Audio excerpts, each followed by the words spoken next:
All right, guys, let's get started slowly while people are still locking on. It's great to have you here. I recognized a bunch of the names from a couple of weeks ago, so thanks for showing up for this second workshop, where we're going to talk and show more specifically about how you use GitOps to deploy applications across multiple clusters.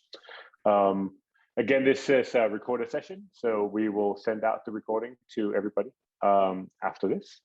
And with that, let me hand over the mouse to Bruno to take it away from here.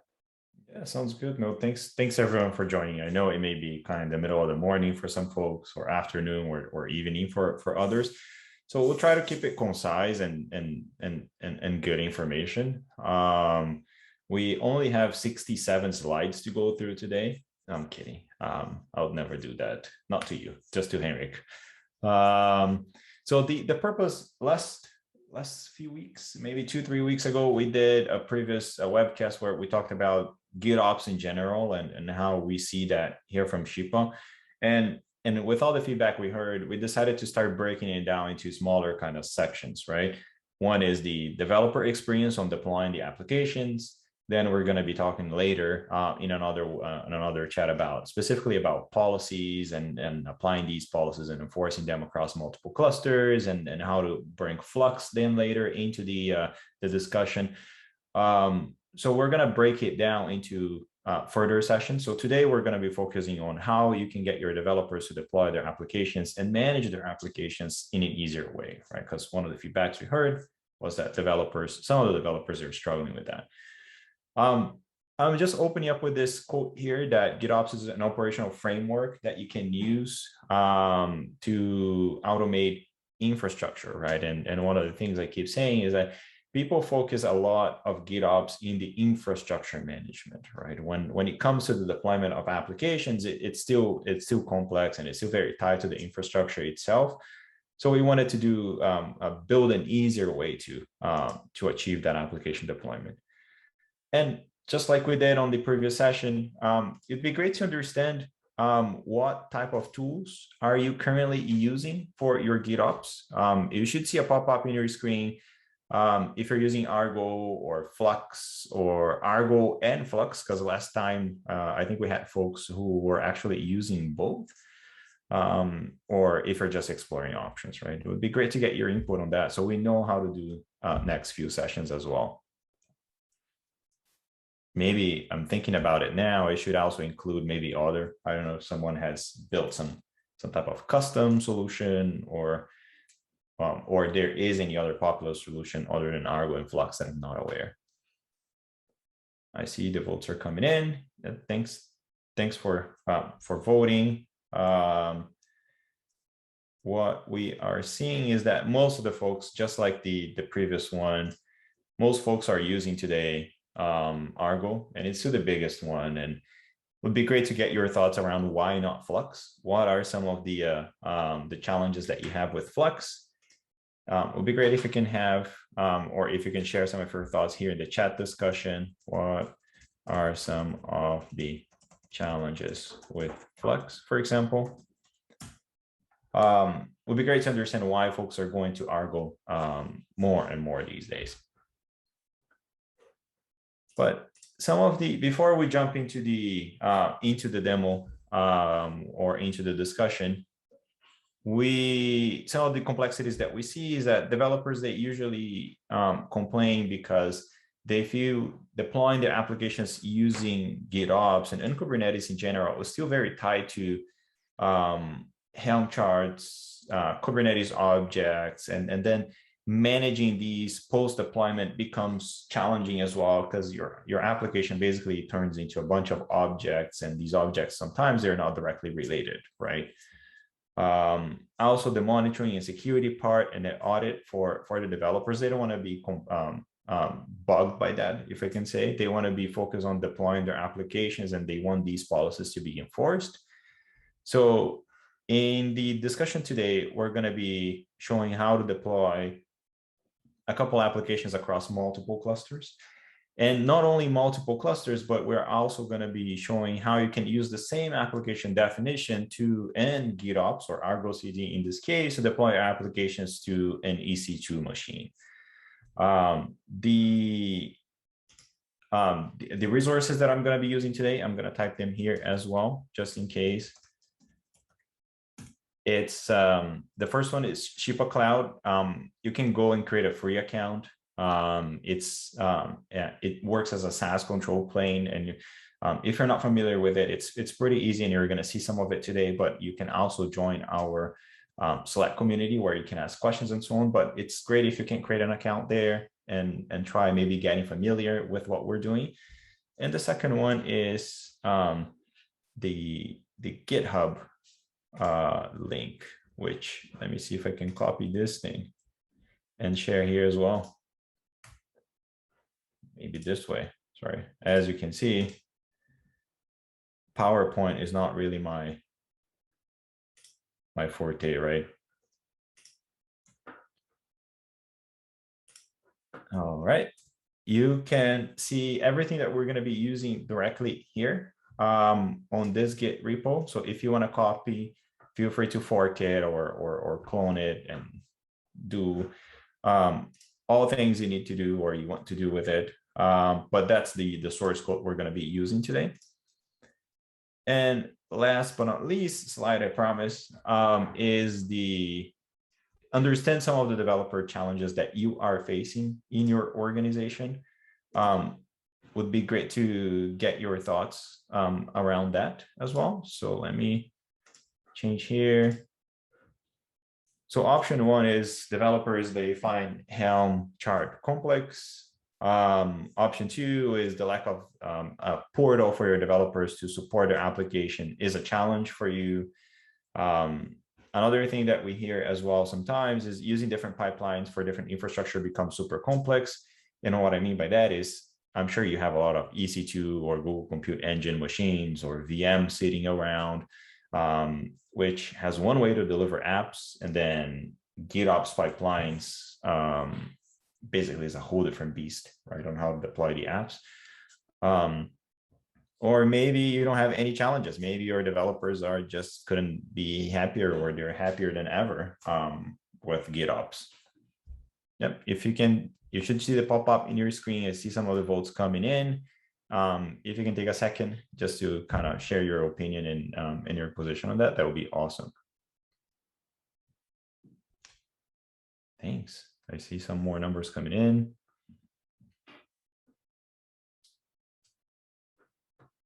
Great. Let me end this and share the result with you. So the biggest one that we see is using different pipelines for different infrastructure is complex. We see that quite a bit as well. And some folks saying that their developers couldn't be happier, and that's awesome to hear. And I hope that today, the approach today also adds some value to and ideas to how we can build this. Let me stop sharing. And let me go to the content itself. So before we start, let's kind of understand what I have here. And I hope you folks can see a whiteboard right now. If not, just yeah, I see it. All right, sounds good. Sounds good, because trying to go fancy here, I've never used this whiteboard from Zoom. So on one hand, I have my Shipa Cloud, right? Account, Shipa Cloud. What I have is I have a Kubernetes cluster. This is challenging. Where I have ArgoCD installed in here, and I have a Shipa provider, right? What the Shipa provider does is Shipa provider connects with Argo, and it connects back to my Shipa Cloud account. So everything that Argo sees the difference or the drift or anything or new objects being sent to Git, Argo basically communicates with the Shipa API through this provider in the same cluster, and uses Shipa then to deploy the applications. On the other side, I have a few frameworks, framework 1 and 2, for example. I need to get better at drawing, where if you're not familiar with the concept of frameworks, these frameworks in Shipa are basically policy frameworks, right? And these policy frameworks are meant to enforce policies. And I have created these before, so we're not going to go through kind of the policy creation, the framework policy creation in Shipa today. But what we do is, as soon as an application is created and deployed, pointing to this framework as the framework of choice, the policies defined there are then going to be automatically applied to the applications. And we have two frameworks that are pointing to a GKE cluster. My handwriting is horrible on this thing. And I have another framework that is pointing actually to an AKS cluster with different sets of rules and so on. And last but not least, I'll put framework 4 here just to keep things more confusing. That is actually pointing to an EC2 machine. So you're going to see that with the same definition that we can give our developers, we can, one, enforce policies on top of that. These policies are going to be automatically enforced, which we defined before. Framework policies using code. But the most important piece is the same application definition can be used by our developers to deploy applications no matter the infrastructure we have underneath. So it becomes really seamless to our developer, right? And from a DevOps perspective, I can basically shift infrastructure. If I want to use AKS now 120 or 121 or 122, I can move, or if I want to bind maybe a GKE cluster, or well, I'm sure most of us here, or a lot of us, we have a bunch of EC2 machines on top of it. We can also bind it to that. So it becomes really flexible for us as DevOps to keep evolving our infrastructure to what we need it to be. But at the same time, we keep the same developer experience consistent. Same application definition, they define application as code, right? Same definition, they deploy no matter where it goes.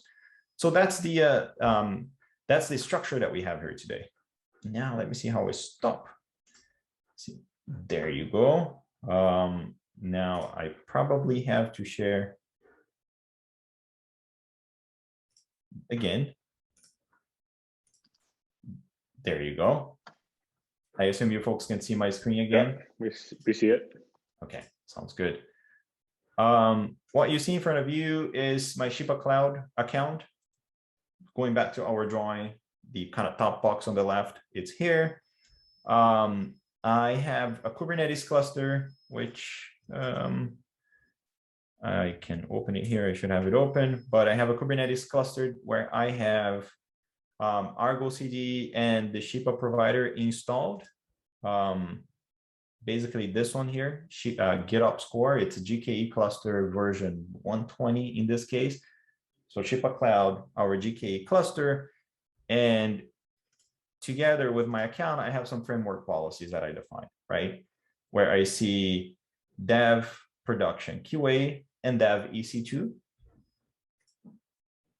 I can see that my dev and QA policy frameworks are bound to a GKE cluster, which is basically probably these guy right here, dev GKE. So these two frameworks are bound to the same cluster, dev and QA. And I have a production framework bound to an AKS cluster, right? Just like I've shown it before. And I have my last framework, dev EC2, which is bound to this VM right here on EC2. So we're going to see today Argo deploying applications on EC2. Yeah, nobody has done it yet. So we're going to see that defining application as code or using the same definition, we can deploy across multiple clusters no matter what, right? And then later in a different session, we're going to talk about kind of policies and the framework policies and defining policy as code with Shipa. Great. I also have Argo here. Today, we're not going to be going in detail on how to define app of apps in Argo, or how to define one app singular. We can do, if you guys find value on that, we can definitely do a dedicated session on teaching how to build Argo structure for your framework, your policy frameworks, your teams, RBAC, and so on. You can build the whole structure as you are going to see on this Git repo that you can clone. But today we're going to be focused on, here's my app. I want to get that application definition deployed, right? And then you can implement that application definition using app of apps, single apps, whatever way you want to go about it. So as part of Argo, I already have my Git repo configured here. I cloned the repo that I sent you folks here on the chat locally, and I already have it connected to my ArgoCD account, right? If I go in here, if I quickly go through my GitHub account or GitHub repo that I sent here, I have my Shipa infra, which is basically a breakdown of all the kind of apps, clusters, framework, policy frameworks, your plans, roles, and teams. So those are all the different things that you can define as code, focusing on your application on Shipa, right? Always with that concept of application as code. Everything becomes, from an application perspective, code definition.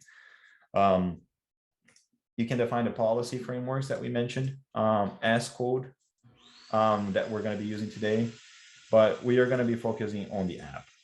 If you go into the app directory, you're going to see quite a few different apps in here. Those are all simple apps that you can deploy. We're going to be creating more examples and more kind of complete or complex examples later, but this should be good to understand. We can start by looking at kind of the K8 app one, for example.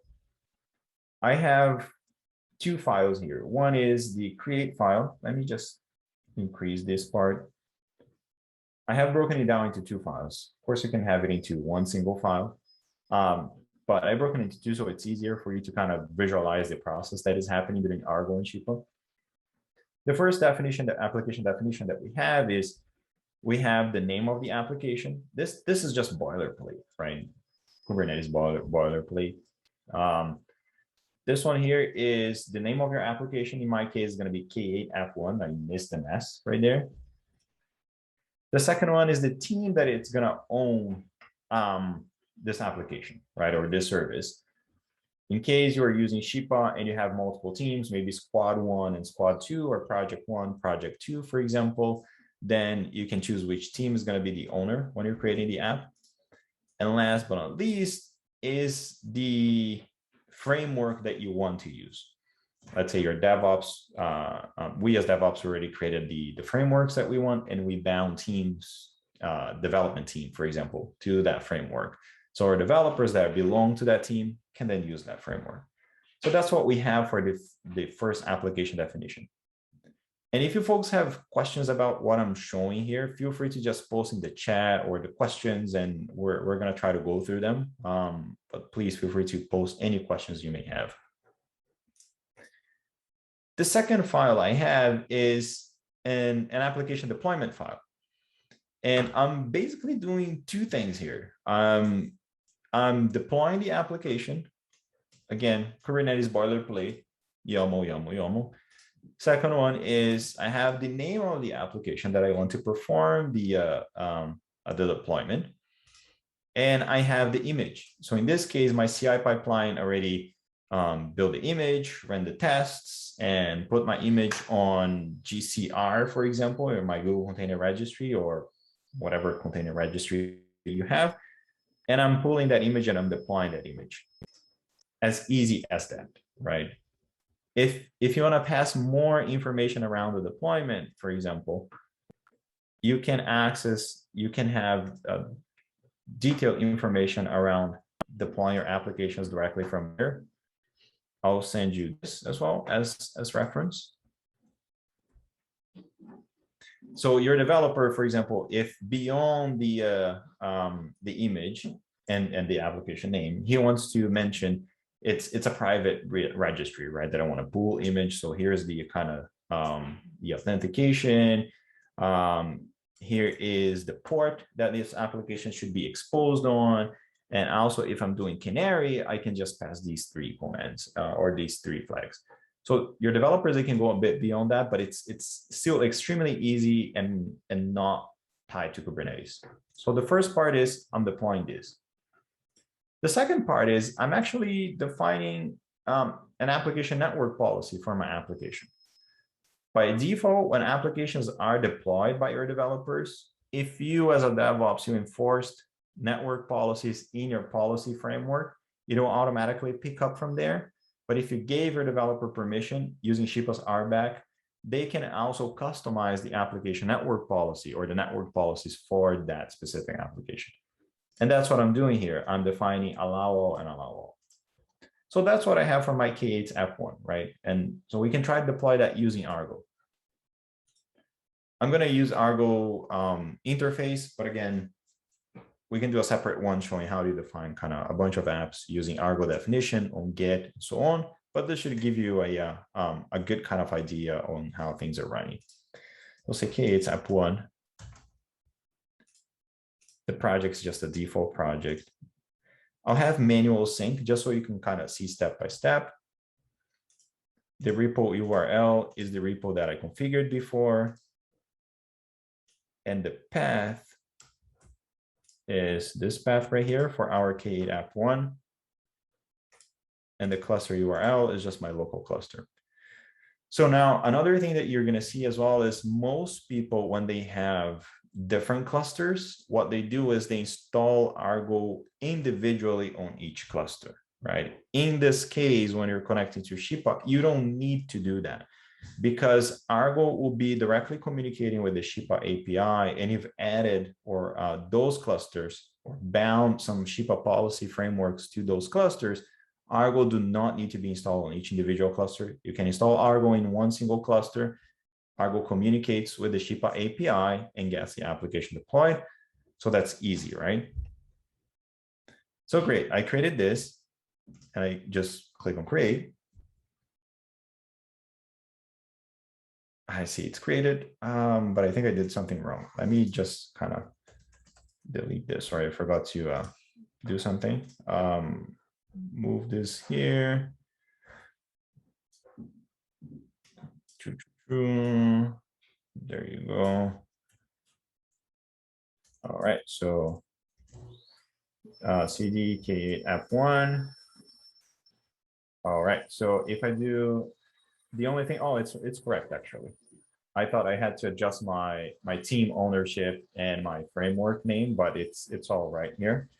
Let me go back and do the same. Sorry, folks. So K8's app 1. The project default policies, manual, and I'm going to copy these path here. Cluster, there you go. And I click on create. Okay, it's created, but it's out of sync. I haven't done anything. I've chosen it as manual, right? I can see the 3 actions here. So create, deploy, and network policy. So let's try to create one. If we come to Shipa, I see my K8 app 1 here already, right? So it executed the create part. I see my K8 app 1. Again, me as a developer, I define this thing. I don't know if this is going to Kubernetes, EC2 machines, or if it's GK, AKS. Me as a developer, I could care less. My DevOps person, he is free to bind whatever he wants. Because me as a developer, I'm just pointing to a policy framework, and the policy framework is bound to a cluster, period. I don't need to be worried about that. The second part is basically the application deployment, right? So if I run the application deployment, again, looking at the definition that I have here, extremely easy. I'm not dealing with Helm charts, deployment sets, ingress configuration, and all of that for developers is hard, right? And I'm going to see that deployment will get started on Shipa. So if I do Shipa app log, K8, K8, is it K8 or K8? It's K8, F1. I can see the deployment is happening right now, right? So if I refresh, okay, I see one already running.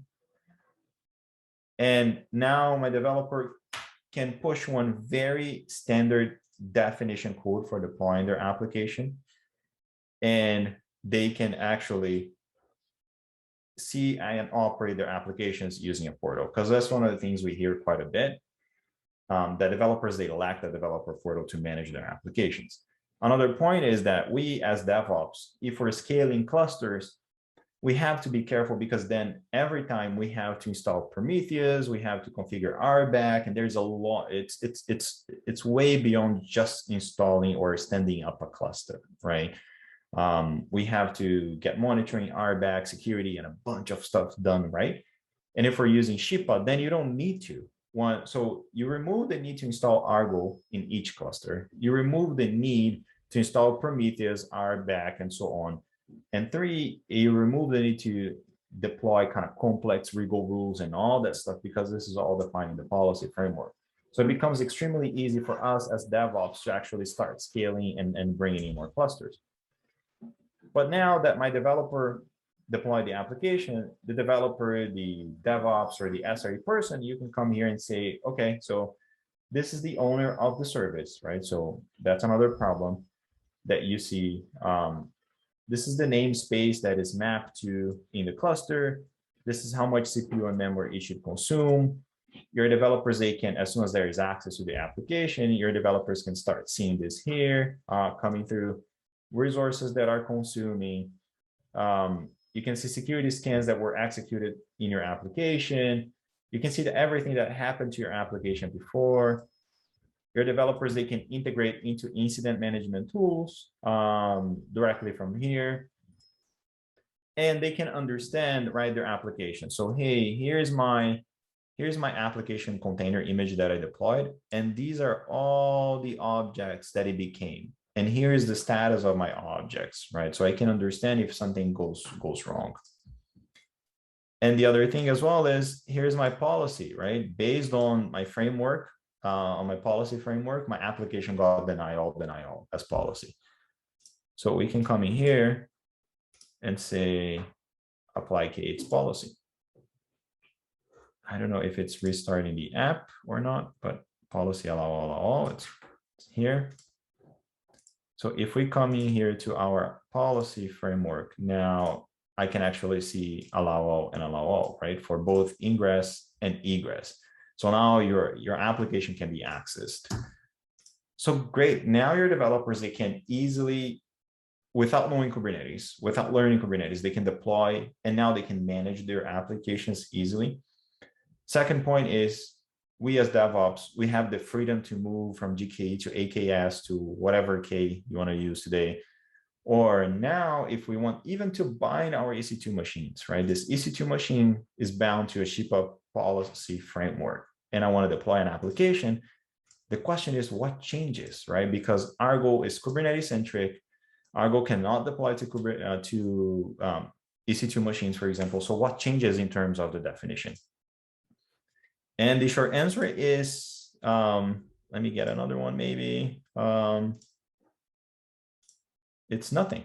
So if you look at the definition, we're going to be deploying this app as an app2. It changed nothing. So I'm Kubernetes boilerplate, YAML. Second part of the file is the application name still. The team owner, same thing as before. And the framework where I want to deploy my application, period. Same thing, same definition, right? And then on file 1, you have the same thing, application name, and you have the image you want to deploy. You can still use the same other options that you have there, right? Kind of exposing the port and so on and so forth, canary, registry control, registry authentication in case you're pulling from private registries. Exactly the same definition, application definition that your developer used before, he can deploy to the using Argo to an EC2 machine. So you can come here and say SN app2, for example. Same project. I'll do it as a manual as before, so you folks can see. Same repo, and I'm gonna copy this path right here. And cluster, local cluster again, because Argo has to be installed in a Linux machine in a Kubernetes cluster locally before. It will be hard for you to kind of deploy to an EC2 machine. So in this case, because it's off and it's communicating to Shipa API, then now you can use the same application definition to deploy there. I'll do create. Just same as before. You have auto sync. I'll do the same. I'll create the app if my Argo works. There you go. So if I come in here and I refresh, I see my SN app 2. And the same way, if I do, oops, wrong one. If I do here sync, I can just deploy my application and it will start deploying my application to Shipa. If I do Shipa app log, SN app 2, I can see that the application started and it's deploying to my EC2 machine. Same application definition, right? And now I can extend Argo beyond Kubernetes only. I can use Argo to deploy to EC2, Linux machine, and so on. Hey Bruno, I have a question from the audience here. Sure. Does Shipa only support EC2, or can we use other cloud VMs? No, so Shipa supports EC2, GCEP, or whatever Google calls it, Google Compute Engine, or whatever VMs on Google. It supports VMs on Azure. So basically any Linux VM, even an on-premise VMware VM that you have, as long as Shipa can communicate with that VM through an encrypted basically connection, Shipa can deploy to that. So Raspberry Pi, as long as it's Linux and it supports Docker, then it should work in that case.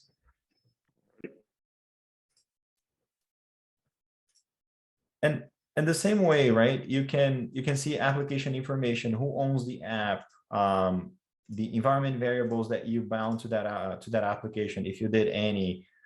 You can see transactions as soon as you start having access to through that application. You can see application map. So now your users, they have a consistent application way to define and deploy applications and manage these applications, and it becomes a lot easier, right?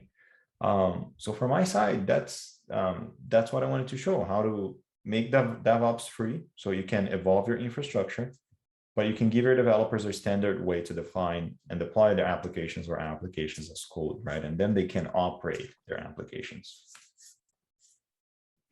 I got another question coming in here. Sure.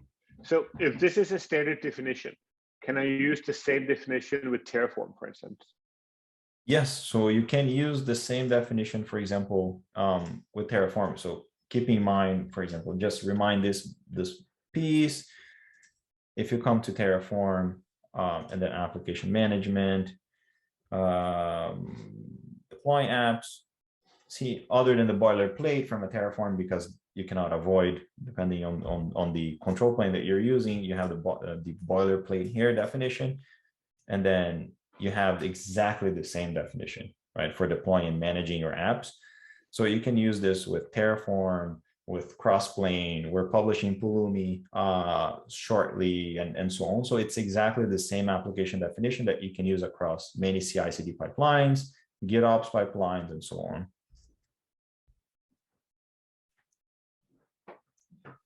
Oh, sorry, I muted myself. You can use this with Flux as well, yeah? You can use with Flux. So it's exactly the same definition. We use Argo just because most folks use Argo today, but you can use the same application definition. And later, policy framework definition as well across Argo and Flux.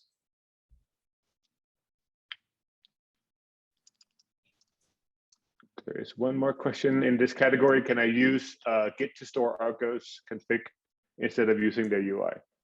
Yeah, you can definitely use Git to store the Argo definitions. So app of apps or single app, and then pointing to your application definition in another repo.